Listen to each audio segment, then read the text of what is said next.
Your phone buzzes. It's 8:14 a.m. Your sister sends a voice message, then your mom, then two colleagues at the same time, because they coordinate apparently. You set the phone face down on the desk, open Slack, and start typing. Someone asks about Q3 numbers. You answer. You drink your coffee. You answer some more. It's your birthday.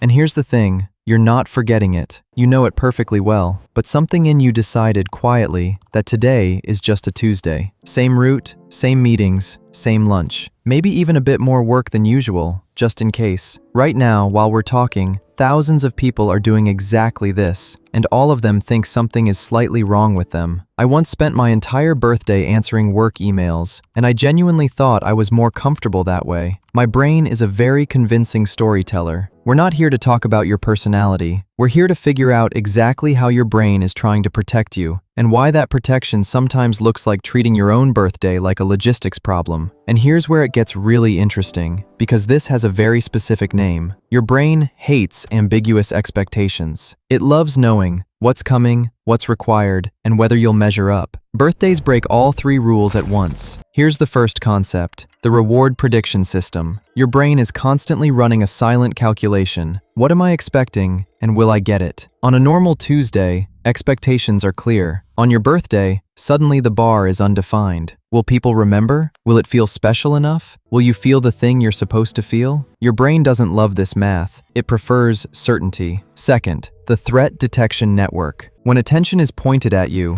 even warm, celebratory attention, your nervous system activates what's called the social evaluation circuit. It scans for potential disappointment, a compliment that falls flat, a person who forgets, an expectation unmet. Your brain calls this being careful. It's actually hypervigilance in a party hat. Third, avoidance as regulation. When the anticipated emotional cost of an event is higher than the expected reward, the brain quietly removes the event from the schedule. Not dramatically, just by making work feel more urgent, making the calendar look full, making normal feel safer. You don't avoid your birthday because you don't care. You avoid it because you care so much that the risk of it going wrong feels unbearable. Oh, that's why I do that. Now that we know how it's wired, let's see what it looks like on your average Tuesday. Let's look at 3 stages of the pattern, not to diagnose anything, just to make it visible. Stage 1, the preemptive shrink. A few days before your birthday, you start quietly managing the perimeter. You mention it casually, almost by accident, to see how people react. You do not say, "I'd love to celebrate." You say, "Oh, it's my birthday this week." Nothing big. You are already negotiating downward. You are preemptively making the party smaller so no one can disappoint you with a smaller one. The mechanism. Your brain is running a loss prevention strategy. If you never express what you want, no one can fail to give it to you. This is called expectation suppression, and it is extremely efficient at guaranteeing you get exactly nothing while telling yourself you didn't really want it anyway. Your brain isn't broken. It learned that wanting things out loud is risky. Stage 2, the productivity shield. It's the actual day. Your AirPods are in. Your to-do list is unusually long. You volunteered to cover something for a colleague, today specifically. You spent 40 minutes helping someone else untangle their problem. For your own situation, you couldn't find 5. Your brain calls this being useful. It's actually a very sophisticated escape hatch. The mechanism. Busyness is the socially acceptable form of emotional avoidance. It is impossible to critique. It looks like virtue.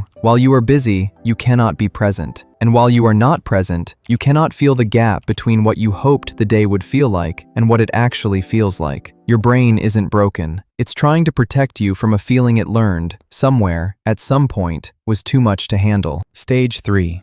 The quiet disappointment at the end. It's 10 p.m. You're in bed scrolling. The day is technically over. People sent messages, some of them warm, some of them the standard emoji and nothing. And you feel flat. Not sad exactly, just vaguely hollow. You think, see, this is why I don't make a big deal of it. But here is the thing your brain just did. It arranged for the proof it was looking for. It predicted disappointment, engineered the conditions for it, and now it's filing the result as confirmation. This is called a self-fulfilling emotional loop, and your brain is very, very good at it. Your brain isn't broken, it's just been running the same script for a long time. And here's the good news. If you know how the script works, you can rewrite it. You can try one thing. You don't have to. Just see what happens. It's called the minimum honest request. Before your next birthday, or before any occasion you usually preemptively shrink, you say out loud to one person one specific thing you actually want. Not, anything is fine. Not, nothing big.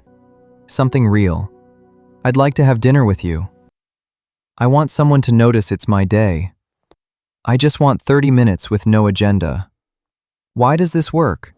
Because it interrupts the expectation suppression loop at its source. When you name a want, you give your brain a clear calculation to run, instead of a vague, undefined threat. Specificity calms the threat detection circuit. It also, quietly, gives someone the actual chance to show up for you. This isn't about throwing yourself a party. It's about updating an old strategy. That strategy, want less, get hurt less, made sense once. It was a reasonable response to an environment that felt unpredictable. But that environment is gone. The software is still running. You can update it, not delete it, just update. You are not someone who doesn't like birthdays. You are someone whose brain learned to protect a very specific tenderness, the part that still, quietly, wants to be seen. Screen phrase: you're not avoiding the birthday. You're avoiding the disappointment that comes in birthday wrapping. That protection made sense, and now you know it's there. And knowing is the beginning of a different choice. So the real question, the one worth sitting with: what would it actually feel like to let someone celebrate you without shrinking it first?